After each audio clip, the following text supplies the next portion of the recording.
State governments are fighting back against a federal law that would require people in many states to get new, more detailed driver's licenses and put all that information into a national database.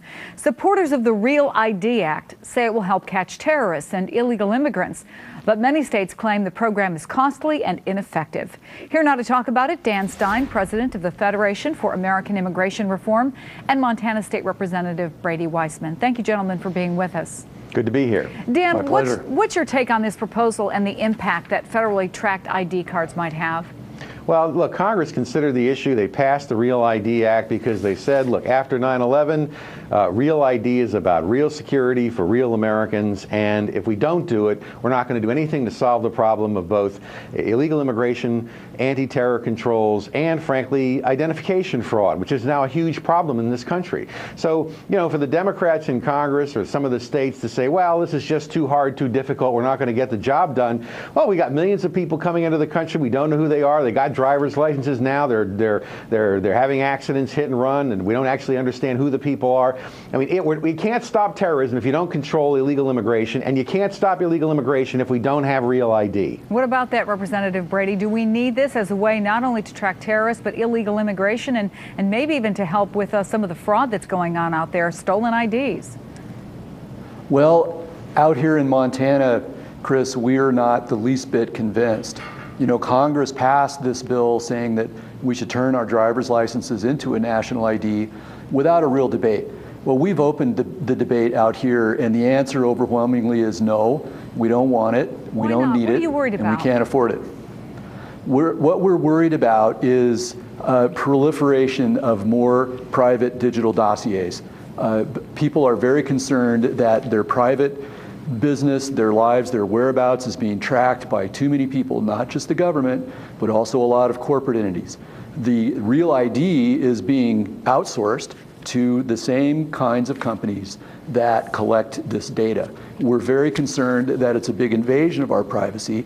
Out here in Montana, we actually have a very strong privacy provision in our state constitution, and we're dead serious about it. We've always been very leery of the idea that we should have a national ID, and we have not been convinced that we need one. In fact, Dan, there are people who say far from keeping identity theft or reducing identity theft, it would just put this in a database that would kind of make it one-stop shopping for identity thieves. Well, see, the problem is there's actually no privacy issue at all. Real ID is simply verifying information already required to be provided by law. It simply makes sure that we give driver's licenses to people we know who we say they are. There's no additional information required here. It's the verification of information. The issue's got nothing to do with privacy. Okay, the opponents are opposing this because states don't want the burden and obligation and responsibility of making sure that the main core ID document that we as Americans use as a nation is secure and meets basic minimum security standards. Is that true, Representative Weissman? If we don't care about illegal immigration or anything else associated with anti-terror, we're going to go back to business as usual and we'll have another 9/11. Representative Weissman, is it that states just don't want to do the job? Well, there is that factor. Here in Montana, we're a fairly small state population-wise. It's going to cost us $2.8 million to implement this and cause incredible red tape down at our driver's licenses bureaus, because our driver's license agents now have to become, in essence, immigration judges to verify birth certificates and other documentation being shown. We have weighed the benefits against the costs. We don't see the benefits here, and that's why we're against this. And I don't really appreciate hearing that, oh, we don't care about illegal immigration. Of course we do.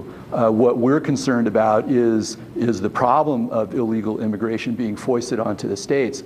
The solution to immigration, I believe, in my opinion, is to simply have the federal government control our borders to deal with the problem. Brady, So, we have to let that be the last word, but Brady Weissman, Dan Stein, an important debate. Thank you so much for being with us. Thank you.